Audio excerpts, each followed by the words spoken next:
Merhaba arkadaşlar, mutfağıma hoş geldiniz. Bugünkü tarifim çağlalı semizotu salatası. Tadı muhteşem, görüntüsü şahane. Mutlaka denemelisiniz. Şimdiden afiyet olsun. Semizotu salatamız için 2 bağ semizotu, 400 gram süzme yoğurt, 1 diş büyük boy sarımsak, 8-9 adet çağla, 1 çay kaşığı tuz. Öncelikle semizotumuzu temizlemekle başlıyoruz. Suyumuzun sirkeli su yaptım böyle bir kabımın içerisine. Böyle yapraklarını ayıklıyorum ve onun içerisine atıyorum. Siz dilerseniz saplarını da kullanabilirsiniz.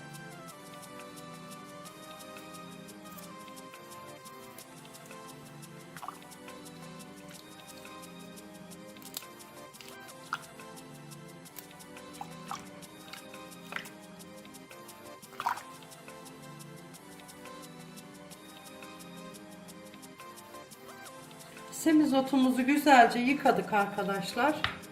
Şimdi salatamızın yapımına başlayalım. Çağlalarımızın çekirdeklerini çıkaralım.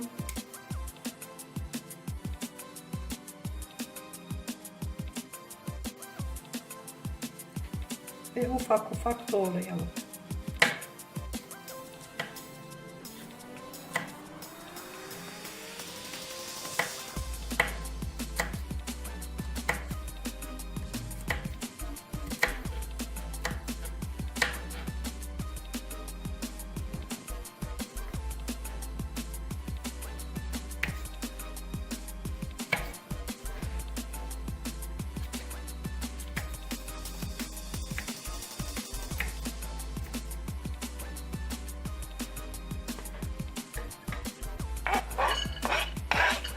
Çağlamızı doğradık. Şimdi yoğurdumuzu ekleyelim.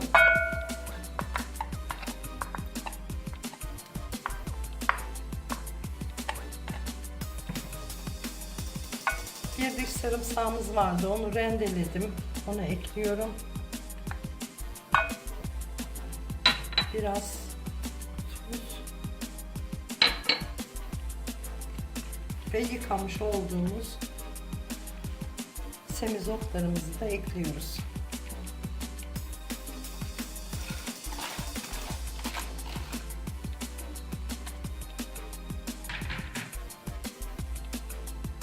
Şimdi hepsini güzelce karıştıralım. Ben hiç semizotunu kesmedim bıçakla.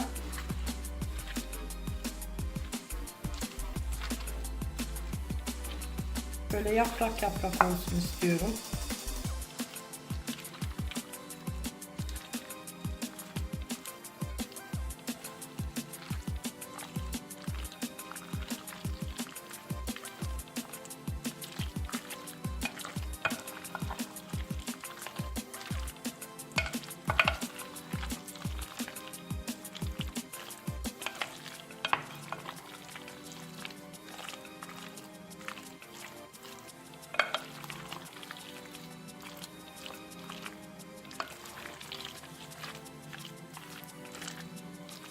Salatamızı iyice karıştırdık arkadaşlar.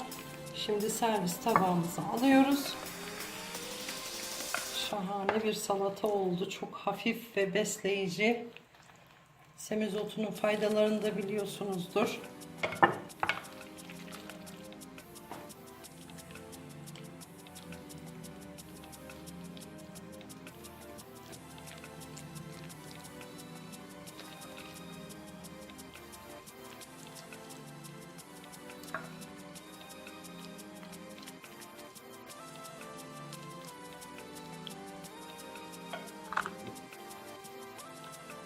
Üzerine de biraz zeytinyağı gezdiriyorum.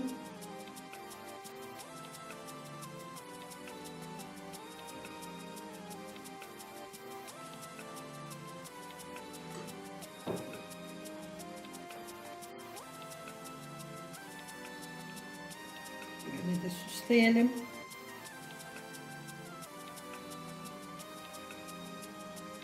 Afiyet olsun. Kanalıma abone olup beğenilerinizi unutmayın. Hoşça kalın.